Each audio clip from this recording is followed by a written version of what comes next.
morning, Andrew. Good morning. How are you today? I am great, thank you. Well, I want to first thank you for taking time out with your busy schedule because your show's going on right now. And, I have my friends here and everything, and we love your shows. And that's one thing I want to tell you. I think you do a lot for the community. Well, thanks. We're part of the community. Mm-hmm. I've had a stable here in Princeton for 40 years, and we've been teaching people, and those people are advanced to come along to be show riders, and we think it's great to have a facility that they are all able to compete at and have fun here.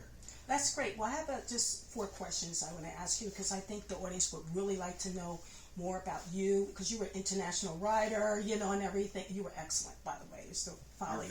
You're very kind. It was when dinosaurs roamed the earth. We're both not that old. But tell me a little bit about your equestrian experience. Well, I started off riding as a junior. Really came into the fold as far as riding when I was at Kent School in Connecticut in high school. Mm-hmm. And I was fortunate enough there to be able to show in equitation and junior jumpers and a little bit in the hunters. And then I went to Skidmore College in Saratoga, famous horse town. Mm-hmm. And I was able to keep riding there, and I actually got exposed and involved in polo in Saratoga. So I did that for many years. I even played a couple seasons in Florida. I went to the Intercollegiate National Championships a couple times. Mm-hmm. And then when I was in Saratoga, I had the chance to work on the racetrack, first with a steeplechase operation and then with a very famous racehorse stable, the Meadow Stables, which is Mrs. Rehnquist, which is the lady that owns Secretariat. Mm-hmm. So I had a wonderful experience learning that part of the business. The care on the racetrack is amazing. And what a wonderful thing for a college kid to get thrown into the middle of the racetrack and have to sink or swim. So that was a great experience. And when I got out of school, I was still playing polo. I came to Princeton and I found what is now Hunter Farms, which was in bankruptcy and vacant. Wow. And I moved in there and started teaching. I had taught Pony Club in college. I had taught freelance teaching really quite a lot for about 5 years. And I started showing more and jumping more. And as the horses advanced and I got better horses and I started jumping in Grand Prix, and I had the opportunity to go all the way to jump and represent the United States internationally in Europe and some top horse shows like Dublin and yes. That was an amazing experience. A lot of depth there. As a trainer, I had students that competed in World Cup finals. I was a coach at the World Games, and so I really had a long career as a rider and as a coach. And along that, we had small shows at our stable at Hunter Farms, mm-hmm. And as that evolved, we got to the point where the horse shows at Hunter Farms were overwhelmed. We only had one ring. We didn't have enough parking. We didn't have enough stabling. And so when I started looking around saying, now that I'm not riding, maybe I have the time. And I knew that in New Jersey specifically and in this region, we were losing facilities and losing horse shows. And again, due to the cost, due to maintaining things, and some of the guys that ran shows that we all remember, yes. got older and passed away, like Gary Kunzman and Jack Benson, and those things, and, yes. and even my friend Bob Allen is doing less than he used to do, and yeah. so the area started really falling on times when there was just the big time horse shows disappeared from New Jersey, and the Grand Prix disappeared, and for a state that's the home of the United States equestrian team, I thought it was incredibly important for us to maintain that, and the opportunity came to get this amazing property that is it's only a couple of miles down the road from Hunter Farms, and we're mm-hmm. only about 7 miles out of Princeton, the main center of town.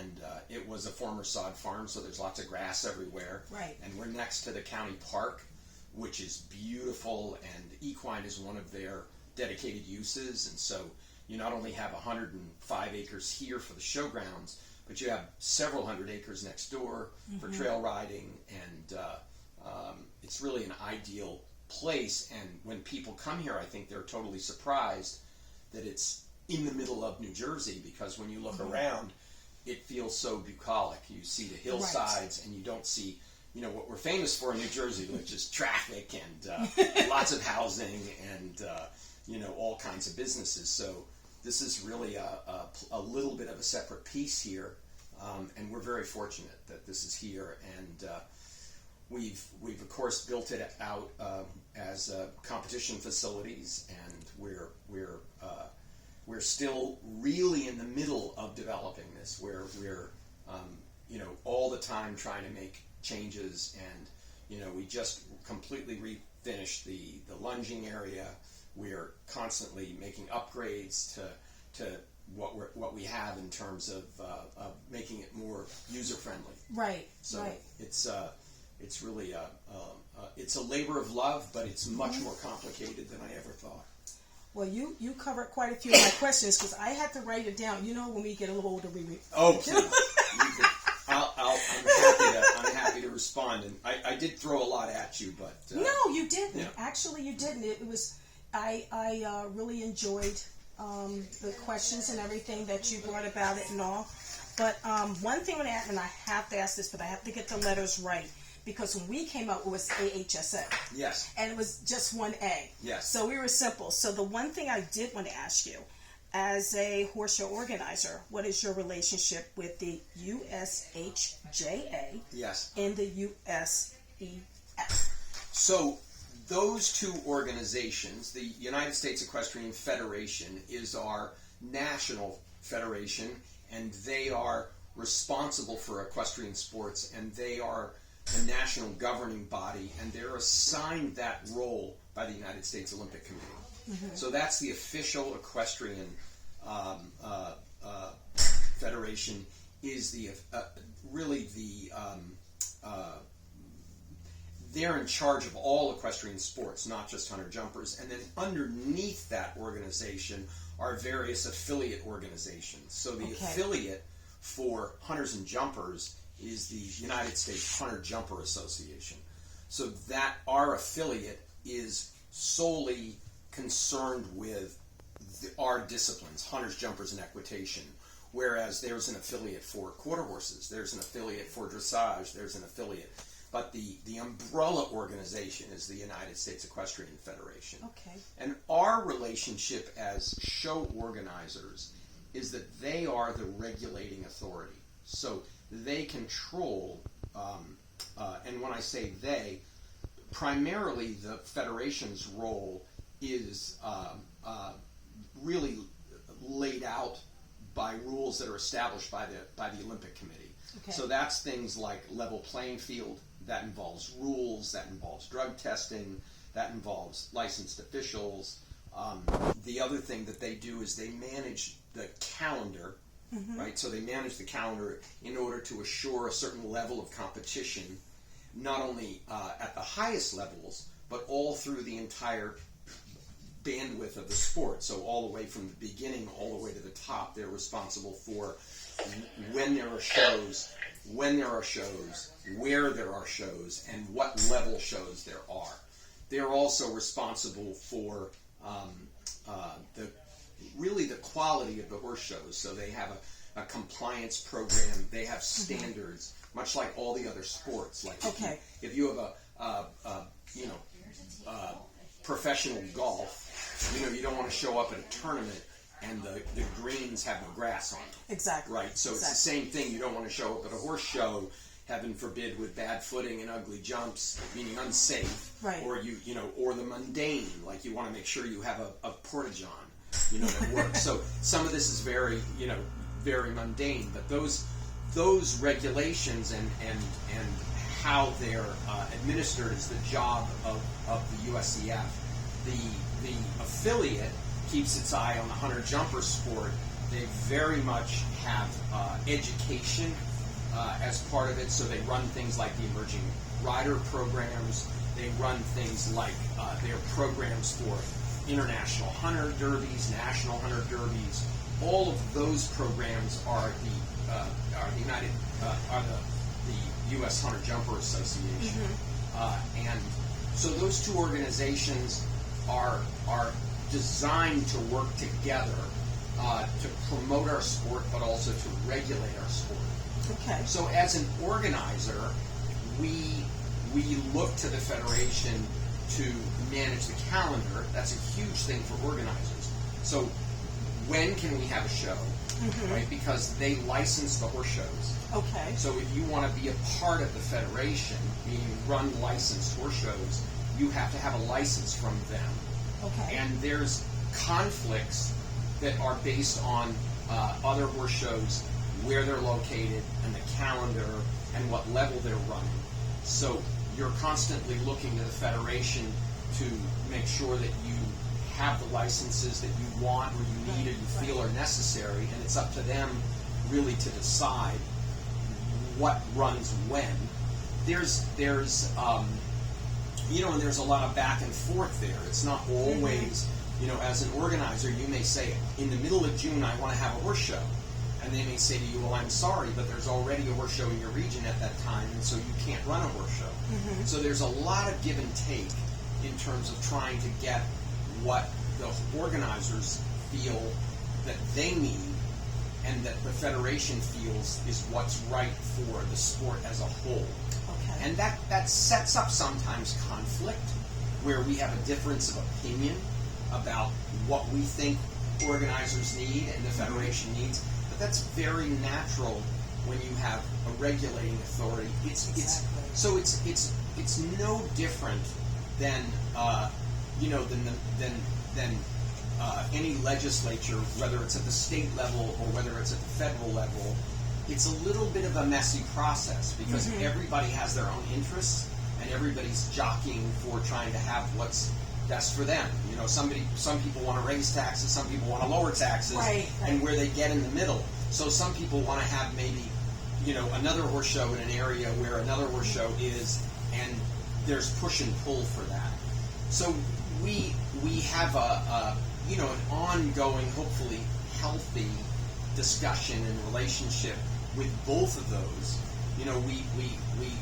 We often look to the USHJA as the affiliate and the expert in the hunter-jumper world to be our advocate, because they're people that live and breathe hunters and jumpers every day. Right. And a lot of people who, for instance, serve in the federation may not be hunter-jumper people. And so we look to the affiliate to really represent us sometimes in our relationships with the federation. So it's a complex. Some people would say it's a kabuki dance. It's a complex relationship, but in the end, it's incredibly important for us to have a hardworking affiliate and a very effective federation. And there's been an awful lot of discussion lately about the roles of both organizations, but they're very much necessary. We do need regulating. We do need people that will mind the rules and assure a level playing field. We do need a calendar that assures that the level of competition in the United States is held to a high level. So they're all important roles, and we as organizers we have our own interests, and so we may not always see eye to eye with the regulating authority, and that's natural. That's just a natural situation. But we hope we have enough of a working relationship that we can reach a middle ground that's really good for everybody and maintains the integrity of the sport, which overall is the most important thing we're doing. Is the integrity of the sport and the quality of the sport, keeping rated horse shows at a very high level and making sure that the standards are high, that footing is good, that licensed officials are capable, and that those things are something that everyone, all of us, need a federation for. And so we support that and want to make sure that we all work together in a way that promotes the best possible sport that we can have. That's great. What are your goals for the future? Well, I guess when you think about goals, you try to have an idea of where you are now and where you want to get to, And when you look at that, you try to look at where the problems are and try to fix some of the problems. And I think that we've been wrestling as a sport with standards, with show standards. And I think that we've had a lot of discussions over the last 2 years about what are the standards, what should they be, and really how do you enforce standards.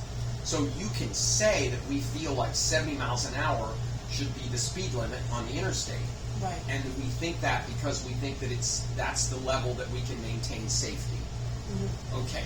But if we have no enforcement, if nobody ever gets a speeding ticket and everybody's going 100 miles an hour, now we're at an unsafe level. Correct. Right? So we have this big discussion going on within the sport of we want to have safe footing. So we have this discussion. What is good footing? Many people have different opinions about what good footing is. And so we're trying to reach a standard or a mean to be able to say, if you go to a recognized horse show that's recognized by the United States Equestrian Federation, that will have a certain level of footing. That will have a certain level of licensed official, trained properly, knowing what they're doing, and that horse shows will operate on a certain level. They'll have a certain quality of jumps. They'll have a certain quality of the courses that are being offered. They'll have certain size requirements for the schooling areas. Are they big enough? Are the rings big enough? What is the proper sizes? And so right now, I think that we're on that journey, but we haven't gotten there yet. Okay. So the level of recognized horse shows now, in terms of quality, really is very uneven. And I think our goal should be that we raise the level, and that the outliers that aren't good enough to be recognized horse shows, that we find a way to raise them up. Work together. In order to be able to make the horse shows at all levels something that when you go to a recognized horse show, you say, wow, this is why I'm at a recognized horse show. Because all these details have been looked at. You know, there's enough porta-johns, and the food service doesn't kill you, and the judges are well qualified, and the footing is good, and the courses make sense, and there's a place to park, and when it rains, the horses aren't falling down. And, you know, we're an outdoor sport, so we have wind and weather and all of that. So, so I see, I would like us to continue as Princeton Show Jumping. We put a lot of time and effort, for instance, into the footing. Every ring on this property has full drainage. Every ring on this property has water guns, and we have, you know, a whole fleet of tractors and water trucks, and you know, there's a lot of maintenance that goes in that. We're constantly upgrading the jumps, and we're having the highest level international course designers to come in, and we're trying to have the best national hunter course designers, and really thoughtful about the officials that we hire, and really thoughtful about the crew that we hire, trying to have enough people in the office, trying to have an attitude within our crews that we want people to be here, we want people to have a good time. You know, we completely redid the wash areas for the horses with a solid base, and lots of hoses, and you know, a nice contained area. We just redid all the footing in the lunging area, and because we didn't think that it was good enough, and we'd heard from our exhibitors that they didn't like it.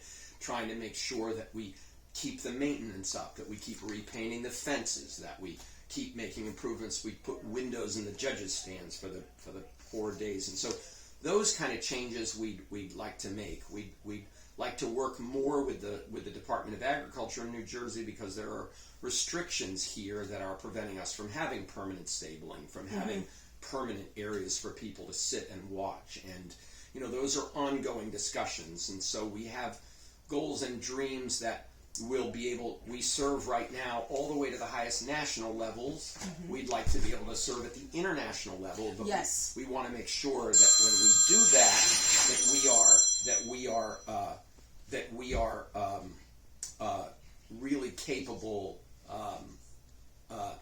that we are ready. Right. You know, that we didn't race into this. We had 15 years of experience of running local shows.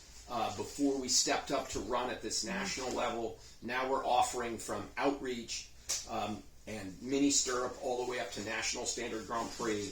And as we evolve and as we get more sponsors and as we, but we want to have a sustainable model. You know, we don't want to come in, rush in, and spend a lot of money on international showing and put the national programs at risk. We think that's foolhardy.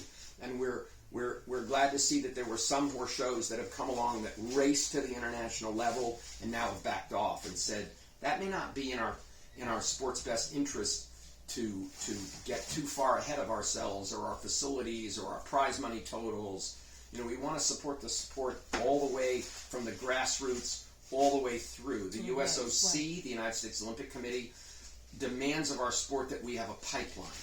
The pipeline brings people who've essentially never ridden before all the way up to Olympic champions. We need to make sure that we're solid at every single level. And right now, our job as Princeton Show Jumping is to have the highest level national sport that we can have at the highest quality, and that has an effect on our entry level, our USHJ outreach, where we have kids jumping cross rails. We want to make sure we have thoughtful courses, good footing, quality judging, a nice experience, a decent place to eat, a decent place to watch from, all of those standards. And so our goals are to keep improving. We have some long-term goals about advancing, again, up at certain times of the year to the highest level of the sport, but we want to make sure that we do it in a thoughtful and sustainable way. It won't help anybody if we put ourselves in financial risk. You know, where are the adult hunters going to go? You know, if we close down, what's going to happen if Princeton Show Jumping isn't here to the people that are trying to learn how to jump the meter 20s and the meter 30s and the meter 40s and the national standard Grand Prix up to 150s? Really, nobody now in New Jersey is really, and in our region, it's very, very limited. We're now having 10 Grand Prix a year here, and I'm not sure how many Grand Prix are in the entire state other than those 10, you know, at the national standard level. If there are any, there are very few. And this facility is being cherished by the equestrian community because they know how important it is to have quality facilities, and they're getting harder and harder to be able to afford. They're getting harder and harder for there to be land available. There's pushback from municipal and state authorities.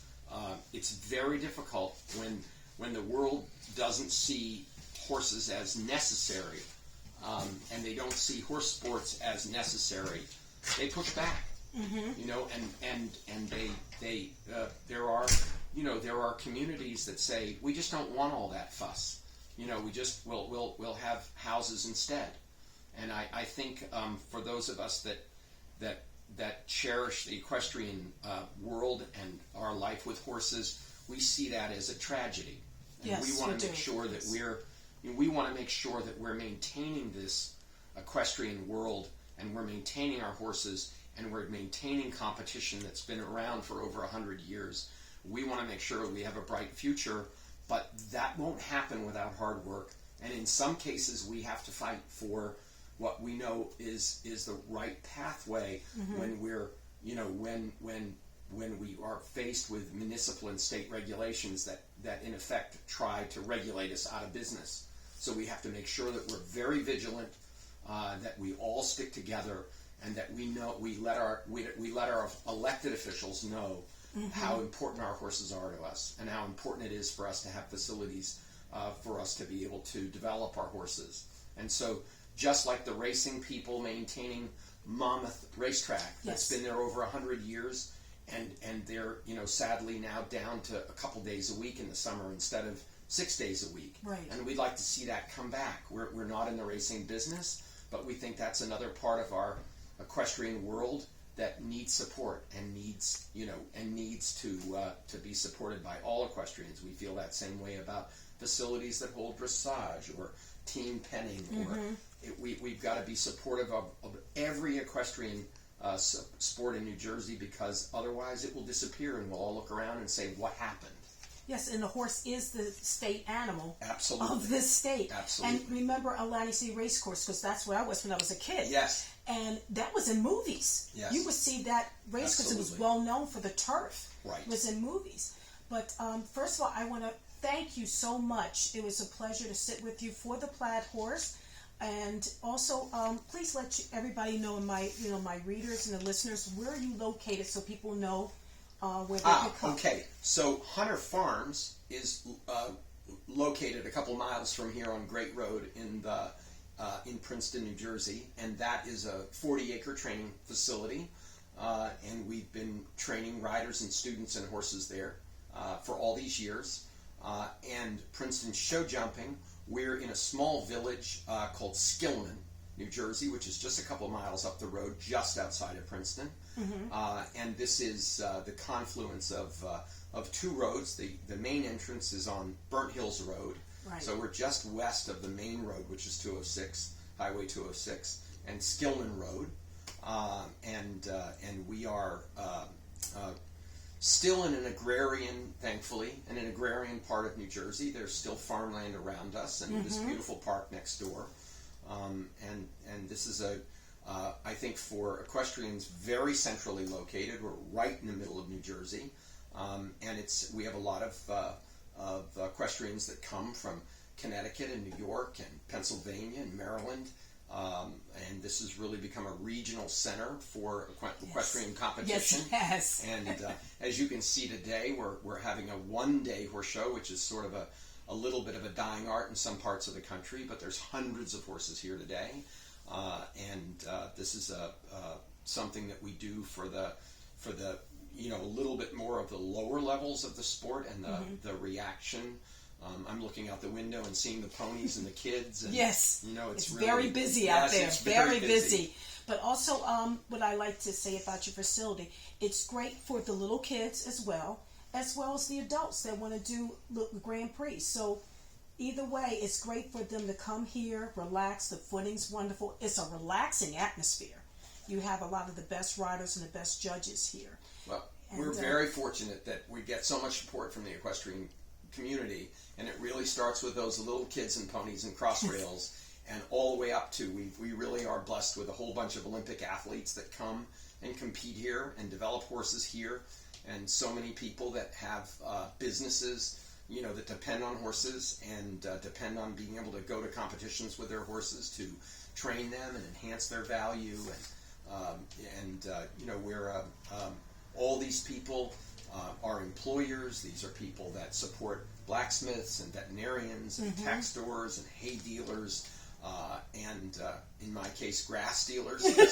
We buy a lot of grass seed, and those are all John Deere's happy we're here. Yes, we must have a John Deere. Right, and so it's a hand-in-hand partnership, really, between our history of our agrarian history and our love of horses, and really the business part of it that sustains it. And we have to have both. We can't do one without the other. Yes. So it's very important that we acknowledge that this is a farming and agriculture business, and we have to make sure that we maintain our history, but that we also have our eye to the future, and that we are able to look forward and see this as something that we're going to do for generations to come. Is there anything else you wish to add? Because I know you have to get back to work because it is jammed out there. It is. I'm going to go back. I'm, of course, designing in the main ring today and managing, making sure that everything goes well. But I think that hopefully we've covered a lot of ground. We did. I'm happy that you guys came out. I'm happy that the Plaid Horse is reaching out to us and supporting what we're doing. And I think that the more we get the word out, I think the better it will be. I think so too. Well, thank you very much. It was my wonderful. My pleasure. Great to have you here. Thank you. Thank you. Thank you very much.